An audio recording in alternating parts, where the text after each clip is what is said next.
You've learned about the concepts of SketchUp and about drawing shapes. It's time to introduce you to the Push-Pull tool. This is what SketchUp is all about. Pick the tool and simply click on shapes to pull them into 3D. When pulling on surfaces, here are some tips to remember. The Push-Pull tool will work on any flat shape. This is true in any direction. You can pull outward on surfaces or push inward on them. When pulling surfaces, the tool will always pull and push in a direction that is perpendicular to the surface. After playing around with some random shapes, the next question you might ask is how to pull this shape up exactly 5 feet, or push this shape in exactly 20 centimeters. To be accurate in SketchUp, you simply start an action, then type in a value for it. That's it!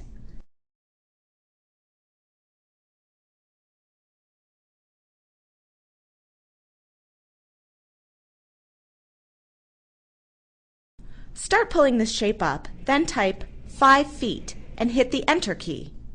It snaps to exactly 5 feet. Start pushing this shape inward and type 20 cm for 20 centimeters. Hit the Enter key and it's done. You can enter metric or imperial units. Here are some examples.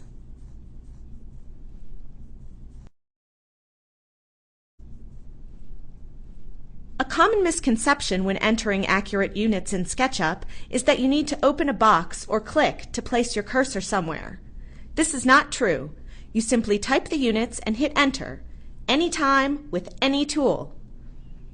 There is another way to be accurate with the Push-Pull tool. You can pull on one surface and infer to another. Watch this example to see how it works. We'll create 4 boxes of random sizes and use inferring to align them. Start pulling on one surface, but then move the cursor to another surface to finish. Click to start here, click to finish here. Click to start, click to finish. Inferring makes this task easy. Consider that you can infer across and through other surfaces as well.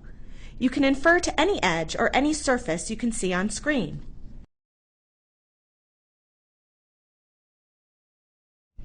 Another unique feature that you can accomplish with the Push-Pull tool is the ability to cut openings in objects. Here is an example. Create a box and draw some other shapes on one side. If you push these surfaces across to the other side of the box, they will be cut away entirely. The key to cutting an opening is making sure both surfaces are parallel and clear of any other edges. You can see this here.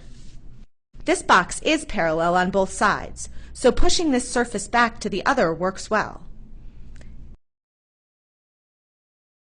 This object has a backside that is slanted, so these sides are not parallel and won't properly cut an opening. These sides are parallel, but orbiting to the back side shows an edge drawn across the surface. This edge will prevent SketchUp from cutting an opening. However, we can erase the problem edge and then cut an opening as expected. Now that you have a good understanding of the Push-Pull tool, let's examine another very important tool, the Move tool. You can move endpoints, edges, surfaces, selected entities, or grouped objects. We'll focus just on edges and selections. Use the Select tool to select a single edge, then pick the Move tool to move that edge. In this way, you can slant surfaces. To move an entire object, use the Select tool and drag a selection window around the object you want to move. Now that the object is selected and highlighted, choose the Move tool to move the object around your scene. Learning to move well in SketchUp takes some practice, and we cover more tips and techniques in other videos, so be sure to look at more videos or help documentation about the Move tool to understand all about this versatile tool. Now that you understand the fundamentals about SketchUp, you are ready to try working and building in 3D. In the next video, we will show you 3 different methods to create a simple chair to give you some ideas you can use for your own projects.